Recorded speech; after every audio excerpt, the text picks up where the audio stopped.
Okay, hi everyone. In today's video, let us now look into the important points for one-dimensional motion.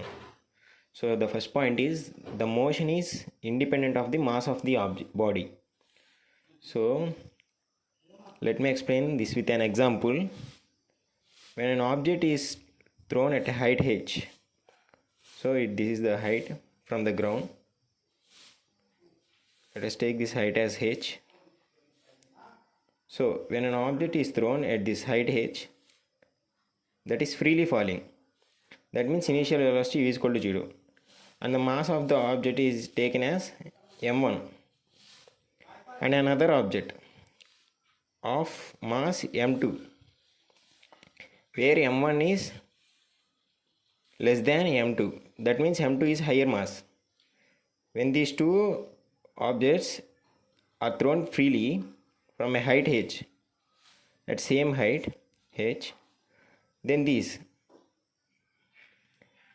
come at a time to the ground. That means the time of descent to the ground is same. That means these two reaches the ground simultaneously with same velocity. That means, so we know that the formula of as s is equal to ut plus half at square. So initial velocity we know here, when a freely falling body, the initial velocity become u equal to 0 and s is equal to 0, this one 1 by 2, and this acceleration become gravity, whereas it is falling downward, right? So gt square. Now the time t is equal to root of 2s by g. This is nothing but the time taken by the weight, two weights, to come down. The same time, it takes the same time, it represents the same time. So now let us see the second point. In case of motion under gravity, time taken to go up is equal to the time taken to come down. That means, so when an object is projected upward, this time be the t1. That means time of ascent. With a velocity u, initial velocity.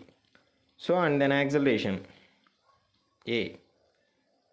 So here, this is the maximum height it reaches. So time of ascent, and to reach here, the object takes time t1. That is known as time of ascent. And at the same time, when it comes down, it takes the time t2. That is time of descent. We have seen that it takes same time here. According to the point, time taken to go up is equal to the time taken to come down. So that means time of ascent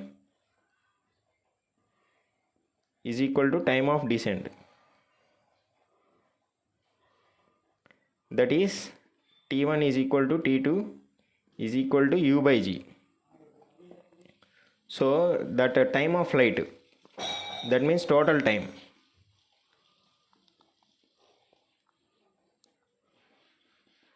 Total time of flight means that sum of t1 and t2, that is t1 plus t2, nothing but 2u by g. So here this is the total time of flight. Now in the next case, let us see another point. In this case, the speed with which is projected is equal to the speed it comes back. That means, let us say an object is projected with a velocity v.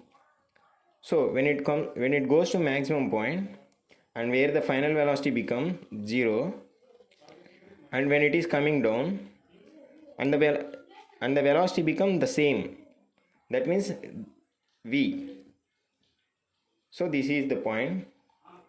Now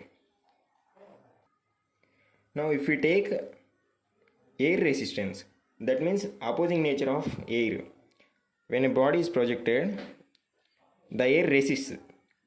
So when the air resists, the time of ascent t1 would become u by g plus a. Whereas g and a, here the acceleration would be in this direction and this gravity would act as in this direction. So where g is g, in this case the acceleration and the g acts in the same direction. That means when the ball goes up, it gets decelerated. That means the acceleration and the gravity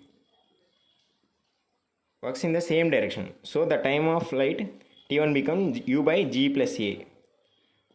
In the second case, when the ball is coming downward after reaching its final velocity v is equal to 0, so the time of flight t2 is equal to, here in this case the acceleration u acts in this direction and the g acts in this direction. So here a and g are in opposite direction. So now as g and a are acting in the opposite direction, so the height h would become 1 by 2 g minus a, as this is the opposite direction, both are acting in the opposite direction, is t2 square. So these are the main important points to be noticed in the motion in one dimension. Okay, thank you guys.